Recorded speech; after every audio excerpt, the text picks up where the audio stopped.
पवित्र महान सर्वशक्तिमान परमेश्वर पिता, हम धन्यवाद देते हैं इस क्लास के लिए। तेरी दया और तेरी कृपा के अनुसार तो अगुवाई कर पिता। राजाओं का राजा तो प्रभुओं का प्रभु है, सच्चा और जीवित और पराक्रमी परमेश्वर। तेरी महिमा करते प्रभु यीशु, धन्यवाद देते हैं। तेरी पवित्र आत्मा के द्वारा तो अगुवाई कर प्रभु, और तेरी इच्छा अनुसार हमें सीखने के लिए वो दिल, वो मन और वो हृदय दे पिता की हम तेरे वचनों को सीख सके, तेरे सिद्धांतों पर हम मन लगा सके पिता, और तेरे राज्य के लिए मजबूत बनकर प्रभु प्रचार कर सके। आप हमारी मदद कीजिए। धन्यवाद देते हैं यीशु मसीह के नाम से मांगते हैं, आमीन। ओके, हम लोग नया नियम सर्वेक्षण में हैं और कर रहे हैं, और कुलोसियों की किताब में है। ठीक है, कुलोसियों की किताब में आपको कुछ वचन दिया था मैं, 2 वचन इसमें आप देखेंगे। कुलोसियों का किताब का मुख्य बात क्या था?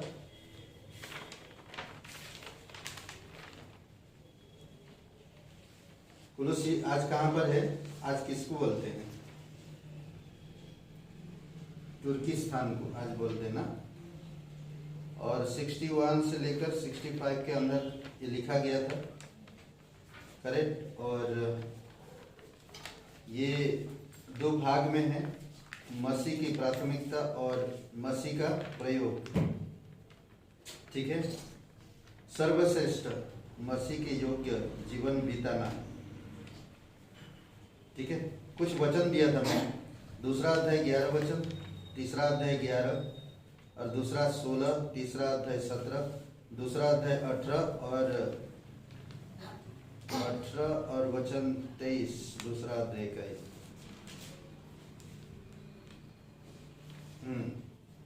2 अध्याय 18 और 2 अध्याय वचन 23, पहला अध्याय 15 और 2 अध्याय 4 और 8। ये वचन मैंने दिया था पढ़ने के लिए। ठीक है, तो यहाँ पर एक शब्द है 2 अध्याय के 20 से 23 वचन में। यहाँ पर नॉस्टिज्म बोलता है, बात करता है। नॉस्टिशन या नॉस्टिज्म, वैराग्यवाद ना। मसीह उन्हें ऐसे वैराग्यवाद की वर्जनाओं से मुक्त कर दिया था जो सिर्फ ज्ञान का दिखावा करता है, स्वयं निर्मित धर्म को बढ़ावा देता है। स्वयं निर्मित यानी कि मनुष्य का निर्मित। यहाँ पर जो बातें, कुछ झूठे लोग थे, और ये झूठे लोगों के कारण ये 2 अध्याय, ठीक है, 23 वचन, 20 वचन से लेकर 23 वचन में, और शरीर के साथ कठोर व्यवहार करते थे, तभी यह शारीरिक अभिलाषाओं को रोकने में सफल नहीं हो सकता था। ये मत खाना, ये मत छूना, 20 वचन से लेकर 23, 2 अध्याय। जबकि तुम मसीह के साथ संसार की आदि शिक्षा की ओर से मर गए हो, तो फिर उसके समान जो संसार में जीवन बिताते हैं, मनुष्य की आज्ञाओं और शिक्षानुसार और ऐसी विधियों के बस में क्यों रहते हो कि यह ना छूना, उसे ना खाना, उसे ना चखना, उसे हाथ ना लगाना, क्योंकि ये सब वस्तु काम में लाते लाते नाश हो जाएगी। इन विधियों में अपनी इच्छा के अनुसार गढ़ी हुई भक्ति की रीति और दीनता और शारीरिक योग्य भाव से ज्ञान का नाम तो है, परंतु शारीरिक लालसाओं के रोकने में इनके कुछ भी लाभ नहीं होता। ठीक है, ये पूर्ण रूप से बहुत सारे लोग आज, जैसे कि आप अगर जिंदा रहना चाहते, ठीक ठाक रहना चाहते, बहुत सारे ये मत खाओ, वो मत खाओ। आज डॉक्टर से लेकर हर कोई बता रहा है, परंपरा, डॉक्टर, वेद, सब कोई आज इस प्रकार से बताता है। योगाभ्यास करो, शरीर को दुख दो, तो ये सारी चीजें रहेगा। आप घंटों लोग एक्सरसाइज करेंगे, परंतु परमेश्वर के पास आने के लिए उनके पास समय नहीं होता। परमेश्वर के वचन में मेडिटेशन करने के लिए उनके पास समय नहीं होता, परंतु घंटों वो लोग सारी चीजें करेंगे, तो ऐसा बहुत सारे ऐसे चीजें हैं जिसको बोलते हैं वैराग्यवाद। ओके, ये कुछ चीजों के वर्जित ना अलग रहने के लिए कहते हैं। ओके, हम लोग लास्ट टाइम किस में थे? चौथा अध्याय हो गया।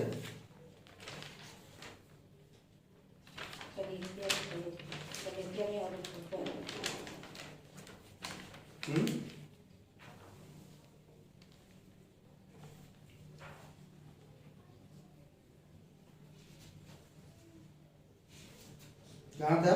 कलीसिया में। में ऊपर, उसके बाद था तत्व ज्ञान और झूठी शिक्षा के ऊपर।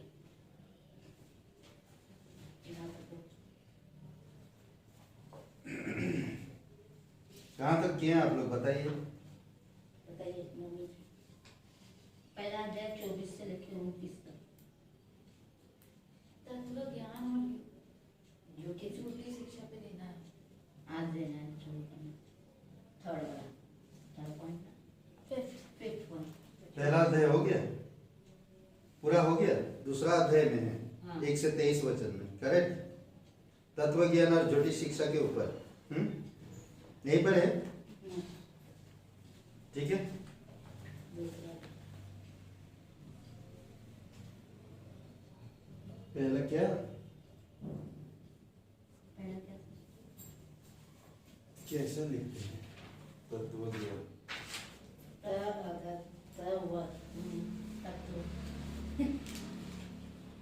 तब आधा पूरा पहले पूरा था, फिर आधा था, फिर वो ऐसा? वाह, क्या मस्त है। ऐसे ही पढ़ाया जाता था हिंदी। और झूठी शिक्षा के ऊपर तत्व ज्ञान और झूठी शिक्षा के शिक्षा ऊपर शरद वाला शिक्षा ऊपर झूठी शिक्षा ऊपर। दूसरा अध्याय कहाँ से कहाँ तक है? 1 से लेकर 30। 1 से लेकर 23 तक, ठीक है। कौन सा स है? शरद शिक्षा हो गया? शरद वाला शरद। कितना चिल्ला रहे? कितना चिल्ला रहे? ओके ओके, दूसरे अध्याय में हम लोग है 1 से 23 तक।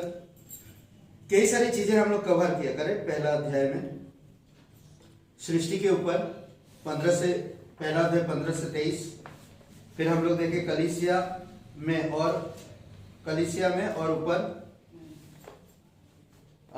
24 से लेकर 29 तक, करेक्ट। इसमें दो भाग किया गया। कलीसिया के संबंध में मसीह में सर्वश्रेष्ठता इस प्रकार दिखाई देती है कि वह कौन है। दूसरा, कलीसिया की सेवा यह कि यीशु मसीह का प्रचार किस तरह होती है, ठीक है। आज हम लोग दूसरा अध्याय में देखते तत्व ज्ञान और झूठी शिक्षा के ऊपर। तत्व ज्ञान का मतलब क्या है? तत्व ज्ञान का मतलब क्या है? तत्व ज्ञान क्या मतलब है?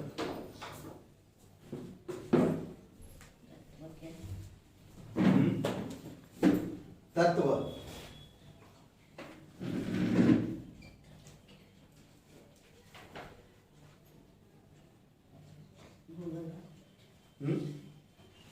अस्तित्व, वास्तविकता, अस्तित्व, कुछ अस्तित्व है इसका, हाँ, कुछ किसी का कुछ है, हम उसको जान सकते।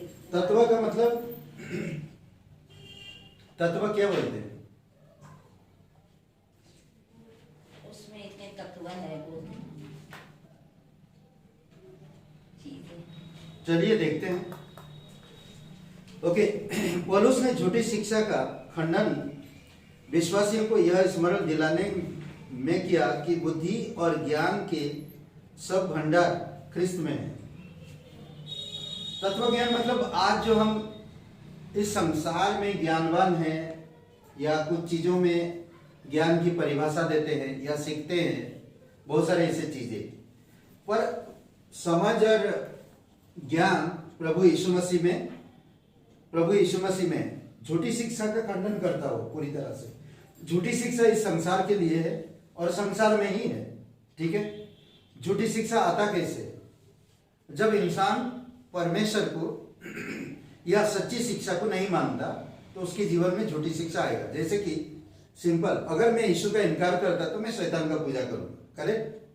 तो उसी प्रकार अगर मैं प्रभु का इनकार करता, यीशु का इनकार करता तो मैं शैतान के तरफ रहेगा, ठीक है। तो उसी प्रकार अगर मैं सच्ची शिक्षा को नहीं ले रहा तो मैं झूठी शिक्षा में हमेशा रहूंगा इसमें। तो इसीलिए कई बार लोग आते हैं, अगर आप सच्ची शिक्षा को जानते हो तो आपके पास जब आएगा झूठी शिक्षा तो आप उसको आसानी से समझ जाएंगे, क्लियर है कि ये गलत है, ये सही नहीं है, समझ रहे? परमेश्वर कहता है, अभी बहुत सारे लोग हम लोग कुरंथियों में देखा कि ओढ़नी डालना या नहीं डालना, बोलता पौलुस भी ना एक बार कि डालो या ना डालो, ये प्रभु की महिमा नहीं करता है। डालो तो भी अच्छा, ना डालो तो भी अच्छा, ये कोई कलीसिया का रूल्स नहीं है, करेक्ट? ये कोई कलीसिया का रूल्स नहीं है। तो झूठी शिक्षा एक ऐसी शिक्षा है जो क्या बोलते कि क्या बोलूं मैं, झूठी शिक्षा ऐसा एक चीज है जो धीरे धीरे बढ़ता है, वो क्या बोलते हैं, खमीर की तरह। झूठी शिक्षा एक खमीर की तरह है जो हमारे अंदर धीरे धीरे फूलता है, समझ रहे? धीरे धीरे बढ़ता है, समझ रहे? और पूरे गूंदे हुए आटे को खमीर बना देते, समझ रहे? तो इसके ऊपर बात करता है। ये जो अध्याय हम लोग ज्यादातर क्या देख रहे हैं, दूसरे अध्याय में गलत शिक्षा लौदीकिया तक फैल गई थी। गलत शिक्षा जो है लौदीकिया तक फैल गई थी, जो कि कुलुस से 11 मील के दूर थी। कुलुस से लौदीकिया से 11 मील की दूर था। पहले तो क्या काम 17:5 में, यानी कि मील 11 मील बोलेगा तो कितना किलोमीटर हो सकता है? 17-18 किलोमीटर हो सकता है की दूरी पर था। परमेश्वर पिता का भेद अर्थात मसीह वही है जो परमेश्वर को मनुष्य पर प्रकट करता है और उसी में हमारी सारी आवश्यकताएं पूरी होती है। 2 और 3 वचन में कहता है, ठीक है, 2 वचन में कहता, ताकि उनके मनों में शांति हो और वे प्रेम से आपस में गठे रहे और वे पूरे समझ का सारा धन प्राप्त करे और परमेश्वर पिता के भेद को अर्थात मसीह को पहचान ले, जिसमें बुद्धि और ज्ञान के सारे भंडार छिपी हुई है। देख ली सब कुछ। मुझे संसार से कोई ज्ञान प्राप्त करने की जरूरत नहीं, मुझे परमेश्वर से सारे ज्ञान सारी बुद्धि प्राप्त होने की जरूरत है, ठीक है। कुछ बातें हम देखेंगे इसमें।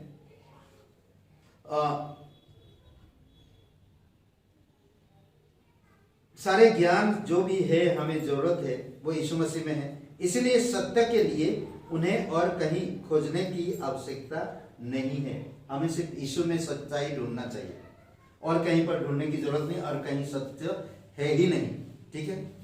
गलतियों का 4:12 में, गलतियों की किताब में, 1 मिनट पढ़ते हैं हम लोग, समय के अनुसार सब चीजें हुआ। 4:12, 4:4 नहीं,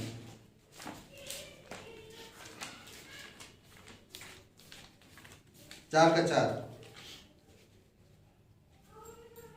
कोई पढ़िए।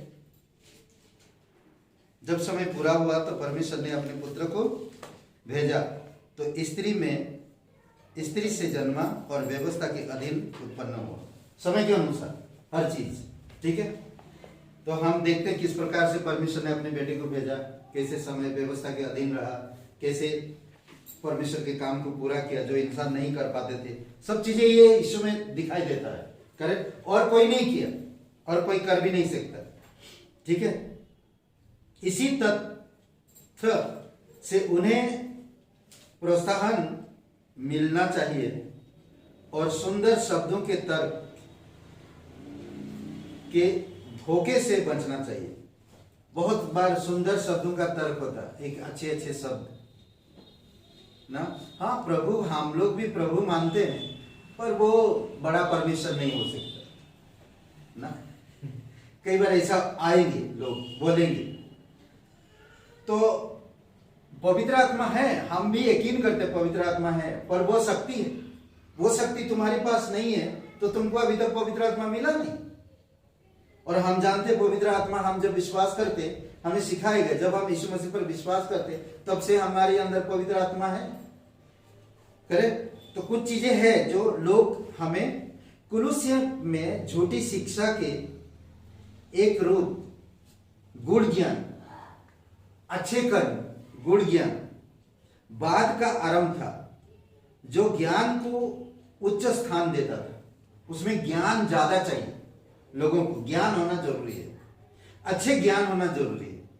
ये कुलुस्सियों के लोगों में फैला हुआ था। ज्ञान चाहिए, बहुत ज्ञान चाहिए ना, बहुत ज्ञान चाहिए, उच्च ज्ञान, उच्च स्थान देता कि ज्ञान के प्रकाश के द्वारा उद्धार हो सकता है, उद्धार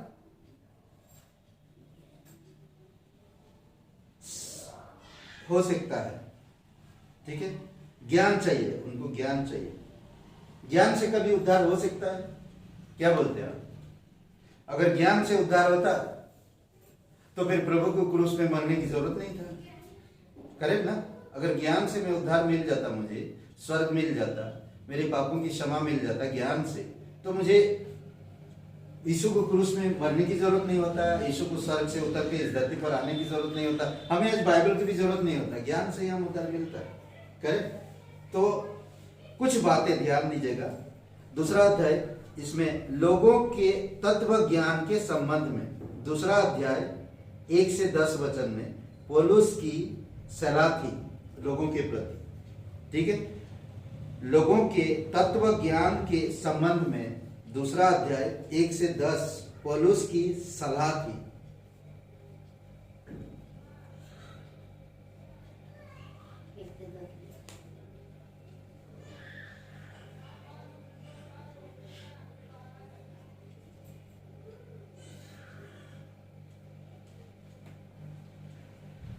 कई बार तत्व ज्ञान सांसारिक आदि शिक्षाओं में है, दर्शन देखना, सपना देखना, ये सारी चीजें शामिल होता है उसमें। ओके, पहला पॉइंट, मसीह में विश्वास में रहते जाओ, मसीह में विश्वास में रहते जाओ।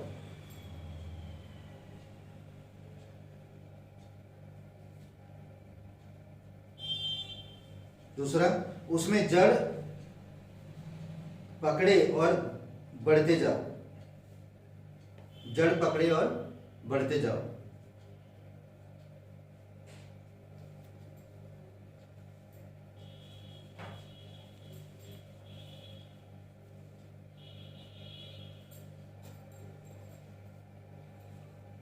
खोखले और धोखे देने वाला है, खोखले, तीसरा, खोखले और धोखे देने वाले तत्व ज्ञान के द्वारा,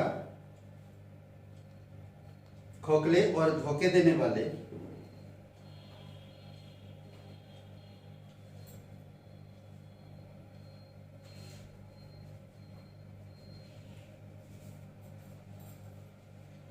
खोखले और धोखे देने वाले तत्व ज्ञान के द्वारा दास्ता में बांधने से दूर रहो। दास्ता यानी कि गुलामी में जाने से दूर रहो, दास्ता में बांधने से दूर रहो। चौथा हो गया।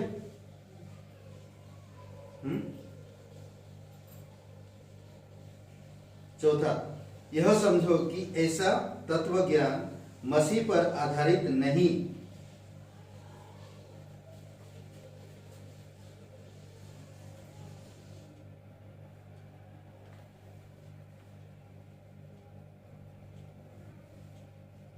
तत्व ज्ञान, अलग अलग ज्ञान, सांसारिक ज्ञान, भौतिक ज्ञान, अंतरिक्ष ज्ञान, अलग अलग ज्ञान जो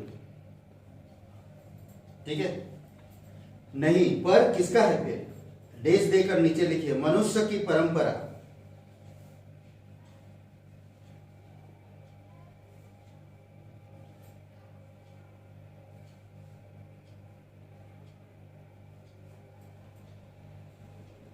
मनुष्य की परंपरा, संसार के मूल आधार के सिद्धांत, संसार के मूल आधार पर सिद्धांत यानी कि रीति रिवाज।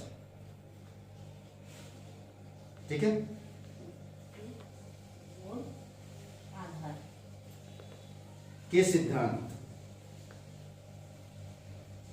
यानी कि रीति रिवाज। ठीक है, जबकि परमेश्वर की पूर्णता मसीह में दैहिक रूप में निवास करती है।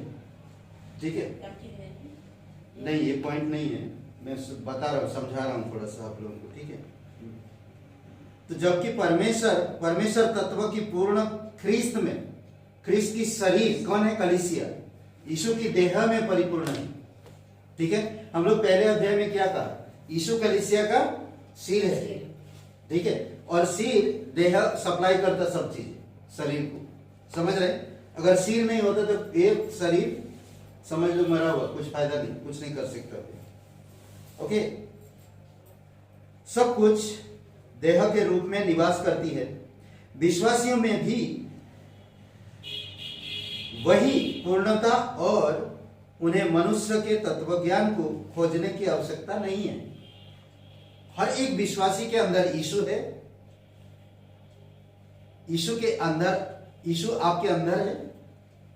ठीक है, यीशु आपके अंदर है।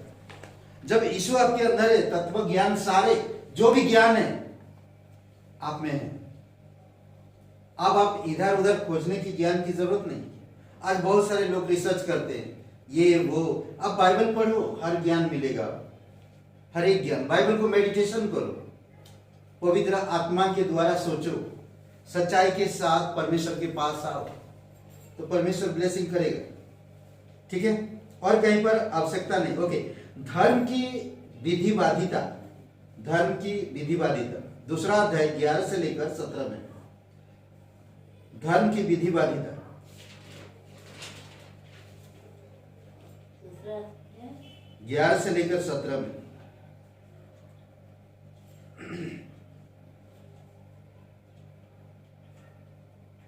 पहला समस्या क्या था, तत्व ज्ञान ना, ज्ञान के संबंध में, तत्व ज्ञान के संबंध में पहला जो समस्या था, एक दूसरा अध्याय 1 से 10 में। ये दूसरा बात है जो धर्म की विधिबाधिता। ठीक है, कुलुसी की दूसरी समस्या थी जो विश्वासियों को मसीह में विश्वास से दूर ले जा रहे थे। जो मसीह पर विश्वास करने वाले, मसीह से विश्वासियों को दूर ले जाने वाला था, और वो है दूर ले जा रहा था, जो विश्वासियों को मसीह में विश्वास से दूर ले जा रहा था।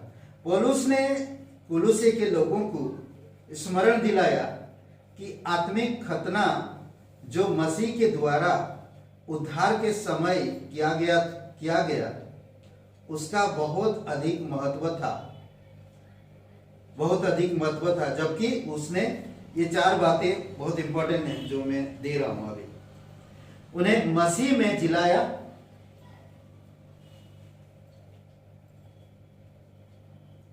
उन्हें मसीह में जिलाया, उन्हें उनके पापों से क्षमा दी। पॉइंट है पॉइंट दूसरा, एक पॉइंट था पहला, उन्हें मसीह में जिलाया, दूसरा उन्हें उनके पापों से क्षमा दी।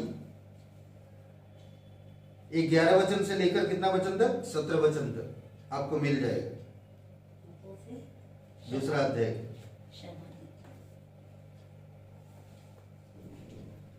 पाप का कर्ज जो उन पर था उसे हटा दिया, पाप का कर्ज जो उन पर था उसे हटा दिया हमेशा के लिए।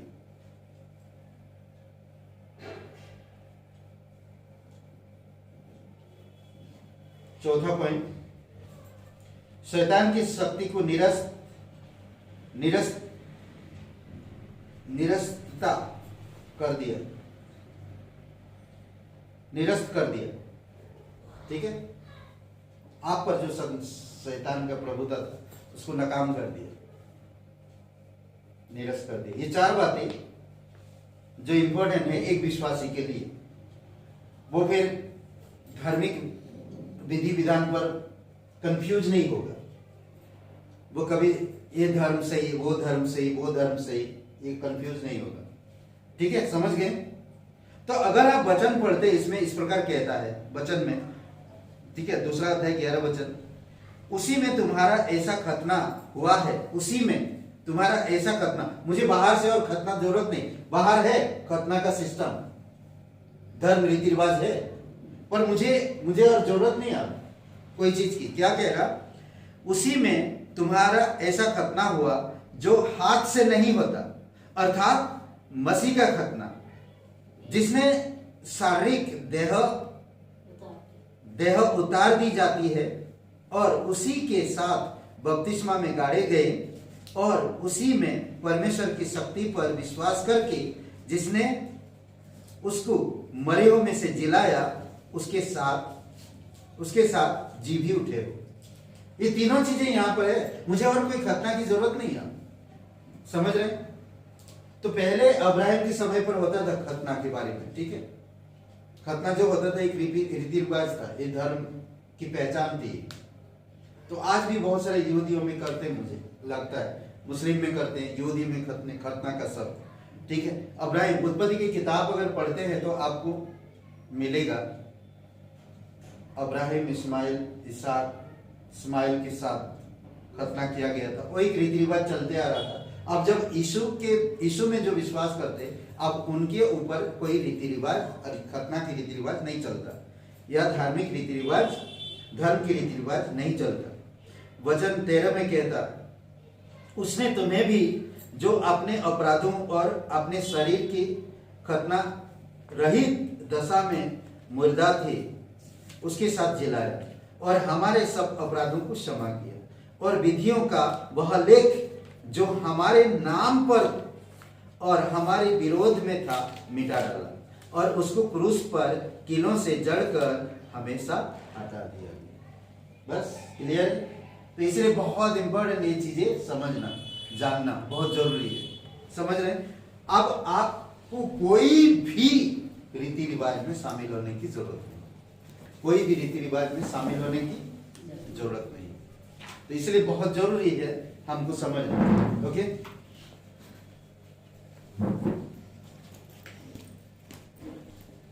ठीक है। धर्म विधिवाद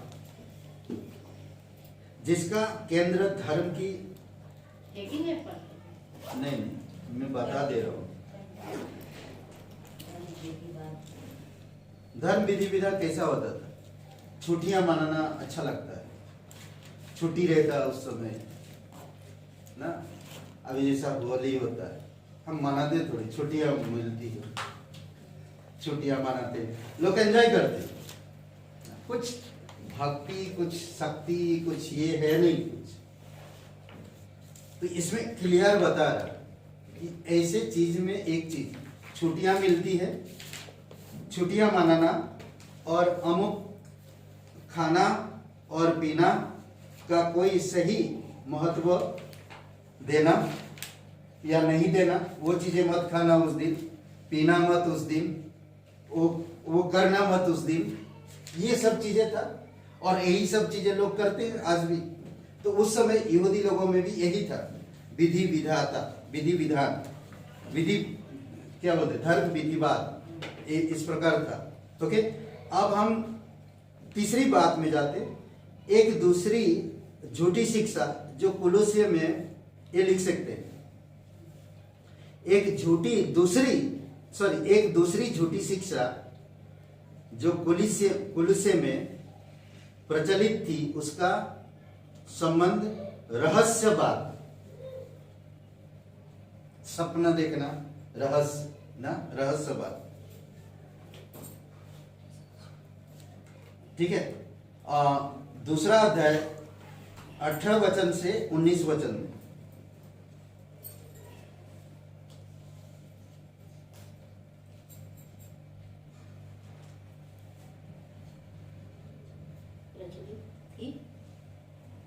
प्रचलित थी उसका संबंध रहस्यवाद कहा जाता है, रहस्यवाद।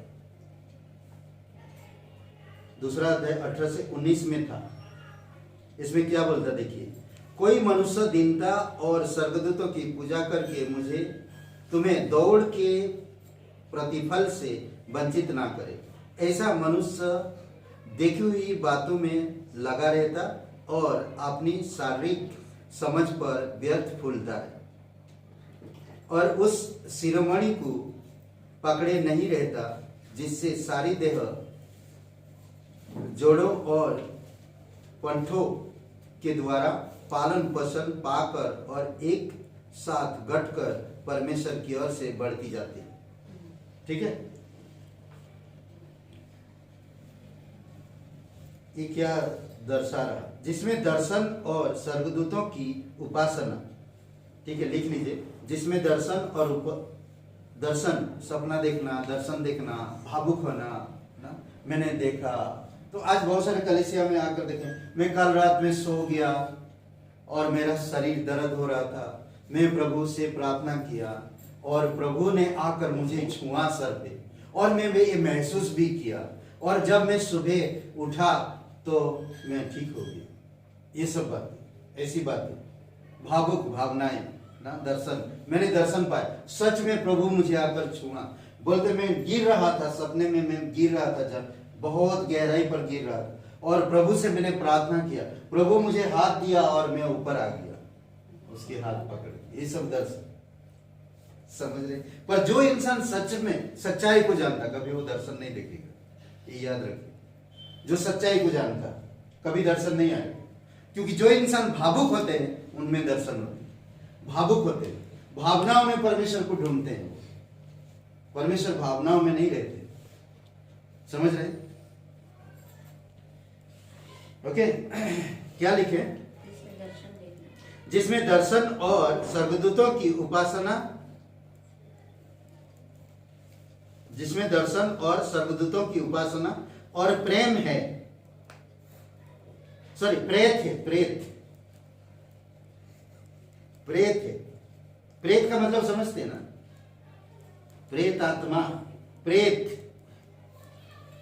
जिसका कोई संबंध मसीह और परिपक्वता की ओर बढ़ने से नहीं है। तीन चीजें हैं, दर्शन, स्वर्गदूत की उपासना और प्रेत, जिसका मसीह की ओर बढ़ने का कोई संबंध ही नहीं है। समझ गए? कभी कभी प्रेत लोग आएंगे, आपको बचाएंगे, प्रेत आत्माएं आकर आपको लोग को बचाएंगे। आप बोलेंगे अरे मैं प्रभु दूत ने भेज दिया।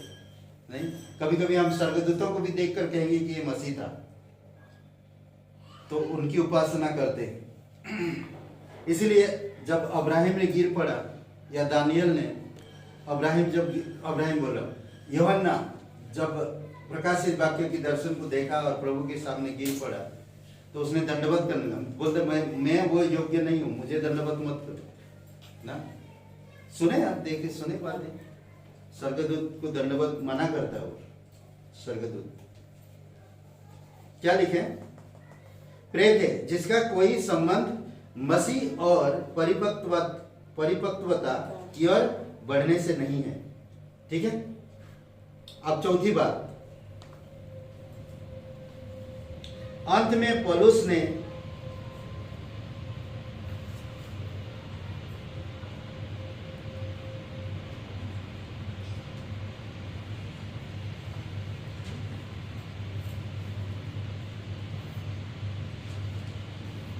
दूसरा एक शब्दों में कहते हैं, अंत में पौलुस ने 20 से 23 वचन में, जो हम लोग कहते हैं नोस्टिज्म, या इसमें तो लिखा तब के उपयोग का खंडन किया, जो आत्मिकता की बराबरी, आत्मत्याग, झूठी दीनता। ओके, ये पौलुस आप चौथी बात क्या बता रहा है यहाँ पर? दूसरा अध्याय का 20 वचन से 23 वचन में उपयोग, जो यहां पर उपयोग हुआ है उसका खंडन करता है। ठीक है, खंडन किया क्या? जो आत्मिकता की बराबरी आत्मत्याग,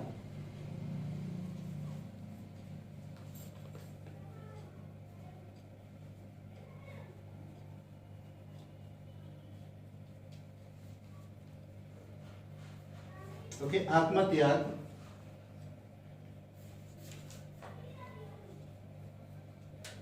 झूठी दीनता,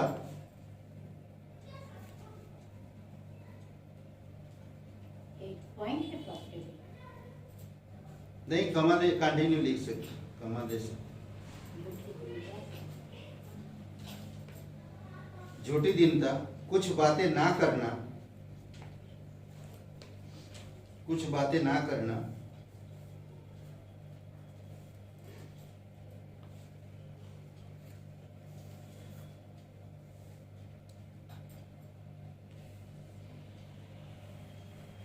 या कुछ प्रकार का भोजन इत्यादि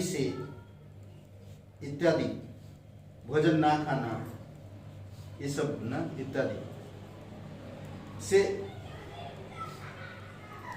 करते थे, जिसका आधार यह विश्वास था कि देह स्वयं बुरी है, तो इसीलिए उस जगह पे नहीं लेकर जाते थे। ठीक है, ये था, मैंने पहले भी बताया था, आप लोगों को समझाया था। ओके, ये दूसरा अध्याय यहीं पर समाप्त होता है। इसमें और थोड़ा है, इसका आधार मनुष्य की शिक्षा और बुद्धि पर था। ठीक है, ये जो दूसरा अध्याय लोगों को ये झूठी शिक्षा लाने का मतलब क्या था? क्या कह रहा कि इसमें इसका जो आधार था मनुष्य की शिक्षा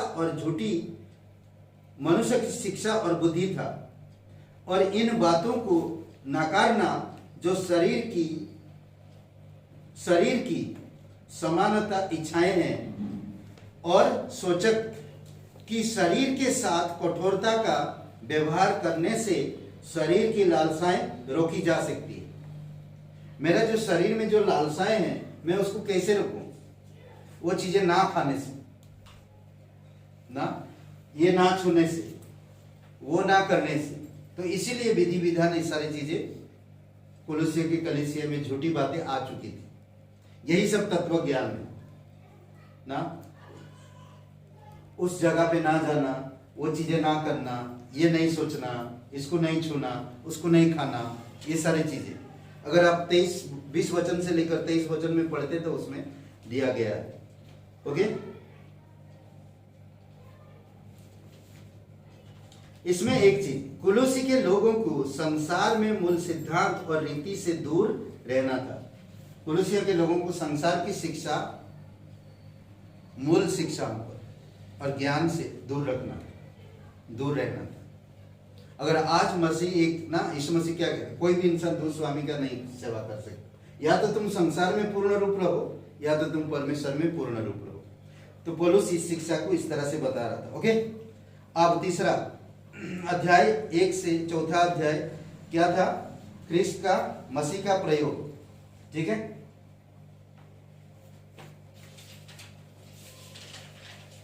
अध्याय 3 1 से 4 अध्याय कितना तक है? 6 तक है। ठीक है, ये था। अब ये क्या था? सर्वश्रेष्ठ था ना, प्राथमिकता। यीशु का क्या था पहला पॉइंट में? मसीह की प्राथमिकता। ओके, अब मसीह का प्रयोग।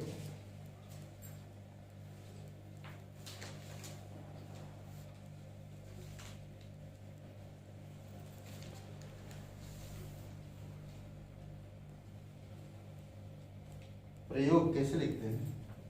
प्रेम का प्रयोग ऐसा है, प्रयोग। ठीक है, ये हम लोग देखेंगे अब।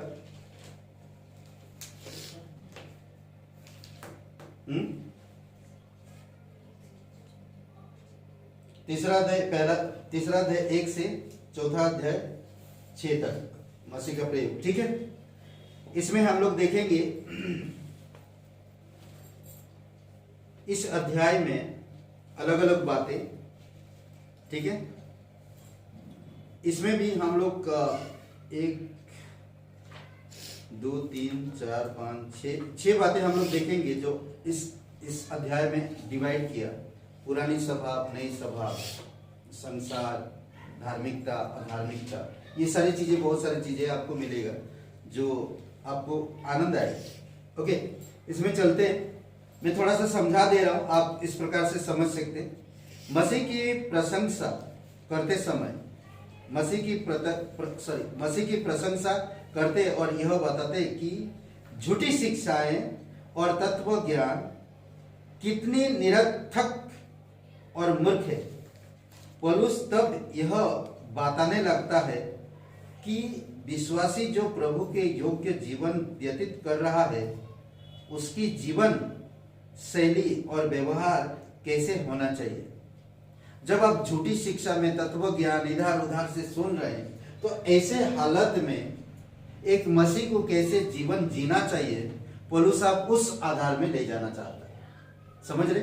अब एक मसीह सच में कैसे जीवन जीना चाहता है, तो झूठी शिक्षा से, तत्व ज्ञान से, या परंपराओं से, या रीति रिवाजों से हम कैसे अलग रह पाएंगे।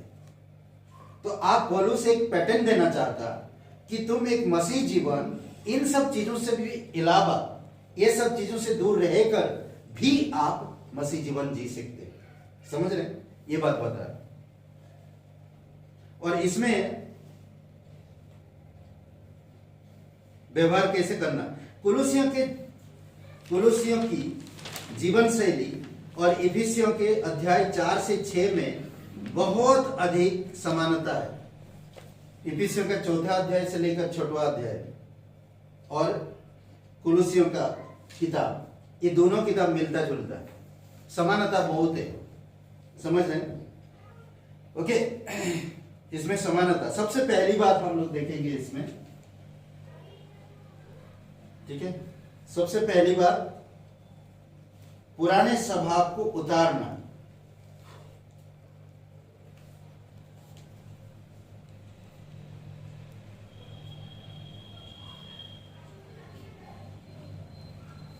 स्वभाव को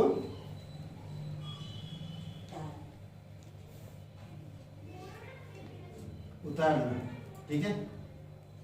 तीसरा अध्याय 5 से 9,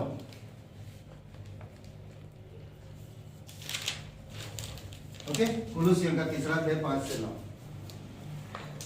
ठीक है। कोई पढ़ेंगे एक जन? ओके, 1 2 3 4 वचन में इस प्रकार बताता है। मैं थोड़ा सा समझा देता आप लोग को 3 अध्याय में, ठीक है। जब तुम मसीह के साथ जिलाए गए हो, तो स्वर्गीय वस्तुओं की खोज में रहो, जहां मसीह विद्यमान है। वर्तमान में यीशु मसीह कहां वर्तमान? अगर वर्तमान में यीशु कहां है पूछेगा तो आप क्या जवाब देंगे? स्वर्ग में, वहां पर विराजमान, पिता के दाहिने ओर। समझ रहे हैं? विद्यमान है, वर्तमान है और परमेश्वर के दाहिने ओर बैठा है। क्लियर है? दूसरी वचन, पृथ्वी पर की नहीं परंतु स्वर्गीय वस्तुओं पर ध्यान लगाओ, क्योंकि तुम तो मर गए और तुम्हारा जीवन मसीह के साथ परमेश्वर में छिपा हुआ है। जब मसीह जो हमारा जीवन है प्रकट होगा, तब तुम भी उसके साथ महिमा सहित प्रकट किए जाओगे। क्लियर है? आपका जीवन कहां छुपा? मसीह। समझ रहे हैं? तो इसीलिए बहुत जरूरी है आपको समझना, बहुत जरूरी है आपको जानना, ठीक है। आप 3 से 5 से 9 वचन पढ़िए। कोई एक जन पढ़िए 5 से 9 वचन। इसलिए अपनी पार्थिव देह के अंगों को मूर्तक समझो, अर्थात व्यभिचार, अशुद्धता, वासना, बुरी लालसा और लोभ को जो मूर्ति पूजा है। इन्हीं के कारण परमेश्वर का प्रकोप आएगा, और जब तुम इन बुराइयों में जीवन व्यतीत करते थे तो तुम इन्हीं के अनुसार चलते थे, परंतु अब तुम भी इन सब को अर्थात क्रोध, रोष, बैरभाव, निंदा और मुंह से गालियां बकना छोड़ दो। ओके। एक दूसरे से झूठ मत बोलो, क्योंकि तुमने अपने पुराने मनुष्य तत्व को उसके बुरे कार्यों सहित त्याग दिया है। ओके, उदाहरण, जब आप यीशु मसीह पर विश्वास किए हो तो आपको नया स्वभाव दिया गया, नया हृदय, नया मन, नया जीवन, नया राज्य, सब कुछ नया हो गया। अब पुरानी मनुष्य तत्व को, स्वभाव को उतार डालना। एक ये लिख लीजिए, वे पापी व्यवहार और कार्य जो उद्धार के पहले, पापी व्यवहार और कार्य जो उद्धार के पहले विश्वासी के जीवन में थे, ठीक है, वे पापी व्यवहार और कार्य जो उद्धार के पहले विश्वासी के जीवन में थे, विश्वासी के जीवन में थे, वे अब विश्वासी के जीवन में थे, वे अब विश्वासी के जीवन में नहीं होना चाहिए। समझ रहे हैं? अच्छा है नहीं? अब वो विश्वासी के जीवन में नहीं होना चाहिए। Full stop. समझ गए? सिंपल है, ये बात हम याद रख सकते हैं। पहले की चीजें अब नहीं होना चाहिए, ठीक है। पौलुस यहां पापी स्वभाव के फल की सूची देता है।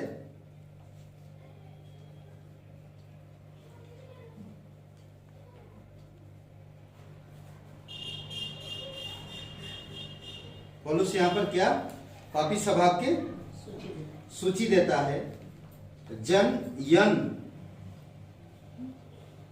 व्यभिचार को यन बोलते हैं दूसरे भाग में, या भ्रष्टता, भ्रष्टता, फिर मूर्ति पूजा, कामुकता,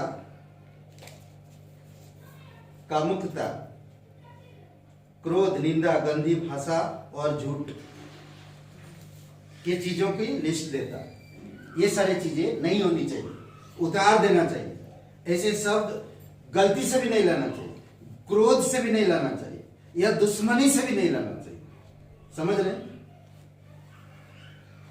ओके, तो ये बातें लिख ली हैं। क्या है?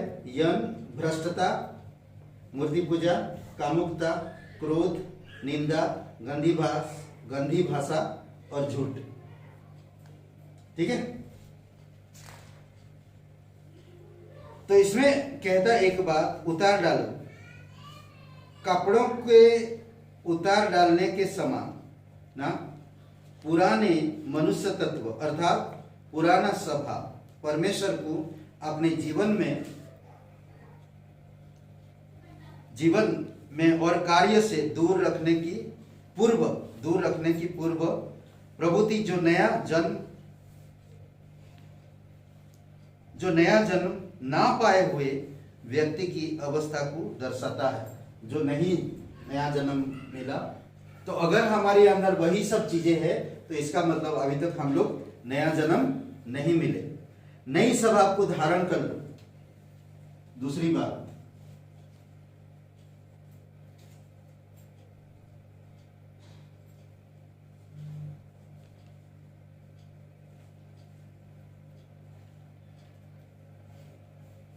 धारण, ठीक है। तीसरा अध्याय 10 से 14 यहीं पर समाप्त करते। पिता परमेश्वर, हम धन्यवाद देते, आपकी स्तुति महिमा करते। जीवित और पराक्रमी परमेश्वर, सारा आदर सारा महिमा हम तुझे देते पिता। धन्यवाद देते प्रभु, इस प्रकार की बातें और गहरी बातें रहस्य को प्रकट करते हो। हम लोग तो योग्य भी नहीं थे, परंतु आप योग्य बनाए और सिखाते हो पिता, इसलिए तेरी महिमा करते। यीशु मसीह के नाम से मांगते हैं, आमेन।